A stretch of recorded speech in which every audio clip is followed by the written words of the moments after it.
You're welcome back, and let's get into that and a whole lot more. It seems a lot of conversations in the business sector or business arena these days in Nigeria is not very far away from that removal of subsidy and overspilling impact in different areas.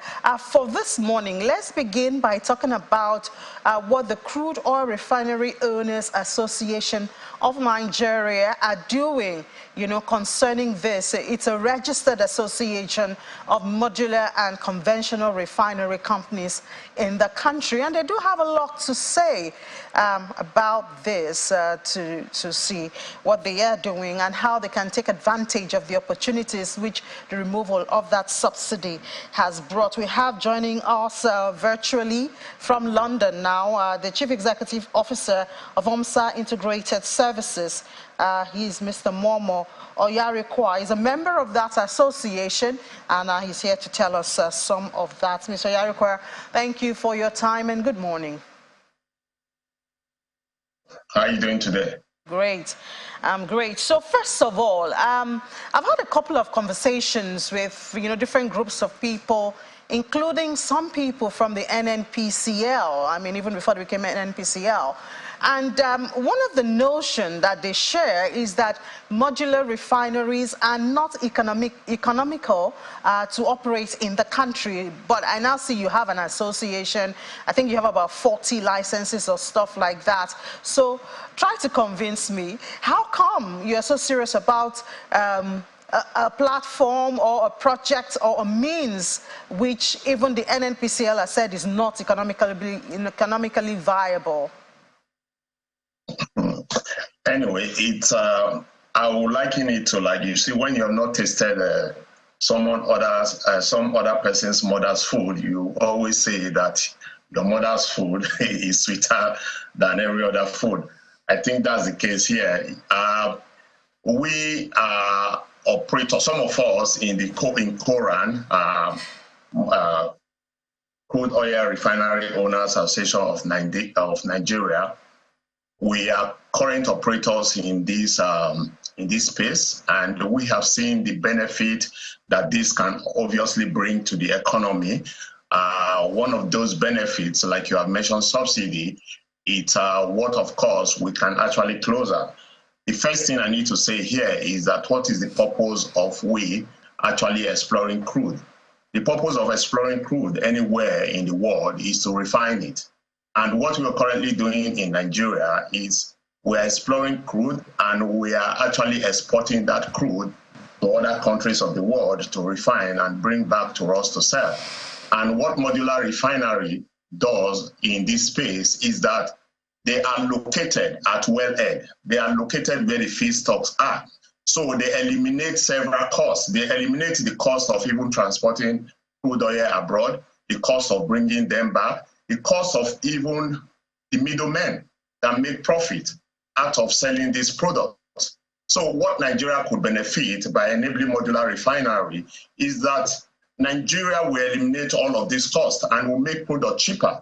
Today we are talking of subsidy. We're talking of the incremental value of PMS, which is what we call petrol. I mean, if modular refineries, if they've been supported, like I've said, having them in all wellhead, all areas where crude are being produced, what will happen is that that price will drop. And how is that price supposed to drop? Like I have just said, I mean, it's by eliminating all costs, all middle costs, and all of that. And secondly, it will also help to grow the economy. It's going to create a whole lot of employment. And number three, it's going to also eliminate the theft of our crude oil, of Nigerian crude oil, because what's going to happen is that you have a situation where you have refinery located close to where oil is being produced. Today, there are several pipeline issues in Nigeria, pipeline breakage, theft of the products, and all of that. So if you have modular refinery located just like our refinery, my company that I currently chair, we are co-located with an oil-producing company. And what they do, we just have a 400-meter pipeline into our refinery, and we produce. And who do we produce it for? We produce it for the Nigerian people, and they get it at cost price without any other cost included. But the issue is that we have not had enough supply of crude oil for us to refine for a country that actually produces crude oil. So this is the challenge. All right, Mr. Oyarekhua. I believe it was that easy. A lot of people will be into that business. So let's get into the details of the operations of Modular Refinery. For instance, how much can it refine, which I think is one of the reasons why a lot of people believe it's not economically wise to engage in it, because you still have to deal with the issue of insecurity, getting the parts, running the machine, the refinery themselves, and yet it cannot handle a huge quantity. And you still have to transport it away from there even after you have refined it. Okay, thank you once again.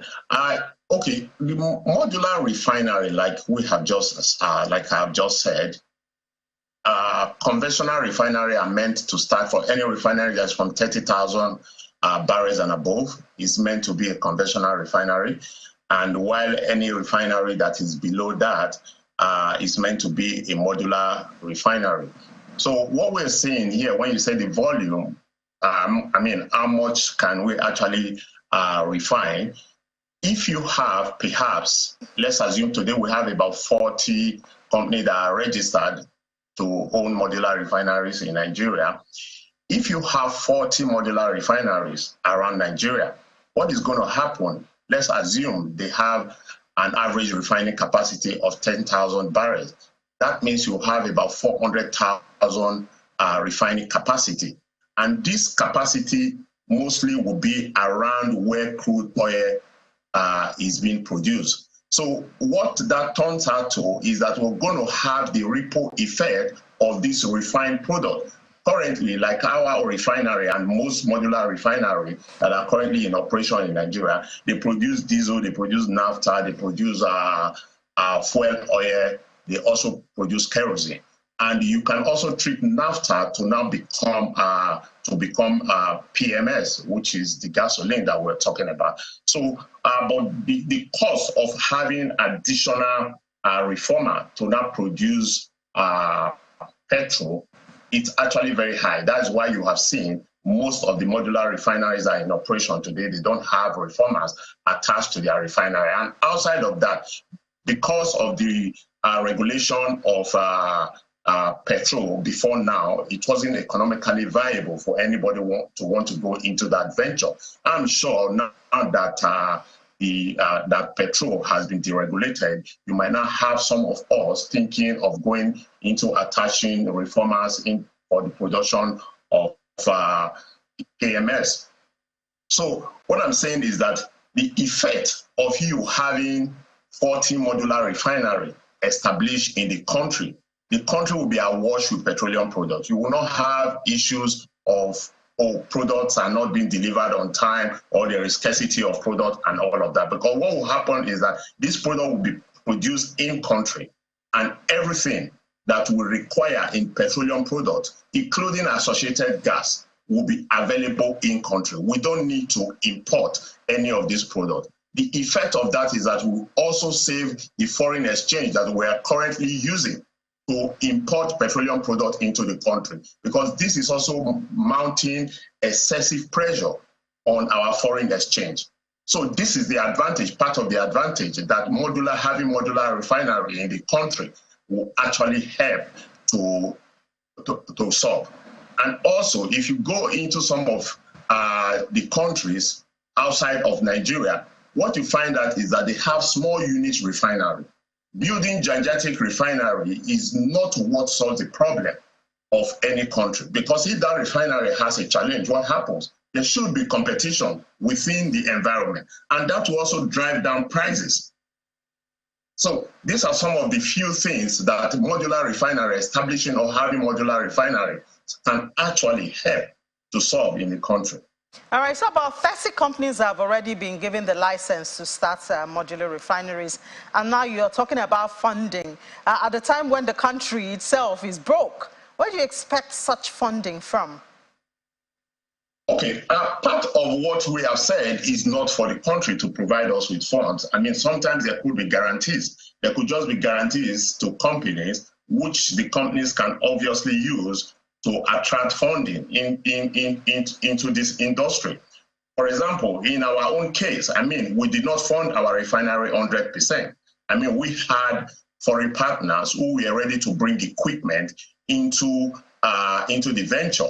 And this equipment was like an equity in what we have. And this is what some of the modular refinery owners are saying, that if there could be some guarantee. For example, there are some of our members who really want to, I mean, they have gone into, they have done their feed and all of that, they are seeking funding.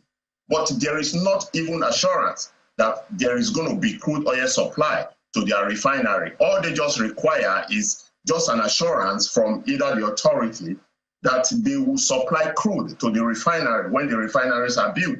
Just in our own case, for about, we have installed about 10,000 barrel refining capacity. In the last 1 year plus that we have come on stream, we've not been able to refine up to 10,000 barrels because the crude is not even made available to us. We don't have the crude to refine. So the refinery is there. If not for Pillar Oil that have been assisting us to supply us with about 1,005 barrels, the refinery would have just been dead. Nothing would have been happening. So but these licenses were given to you by the government, the regulator. Yes. So yes. At that point, wasn't it necessary to have like an agreement, knowing that you can only get the crude, which is your raw materials, from the government? Wasn't it necessary at that point to talk about how you are going to stay operational? Yeah, before now, the law that established the modular refinery, if you go to some of the DPRO laws, says that government will supply minimum 60% of the crude that you require to run modular refinery in the country. But you need to now, after establishing modular refinery, you as a company need to now push the government to ensure that this supply comes. Because you will not just establish and they give you the 60% of your requirement. So also in the PIAB, there is domestic obligation for crude supply. But all of these, they have not been activated, because we keep engaging the government institutions or government agencies that are meant to provide us with this, but it's not been done. But I mean, when you go to them, when you have this conversation, what happens is that, I mean, for me, I see it as sleep service, because nobody is saying no to you, nobody is saying yes to you. So you're just at the middle. So I think these are some of the challenges that our members are facing. All right.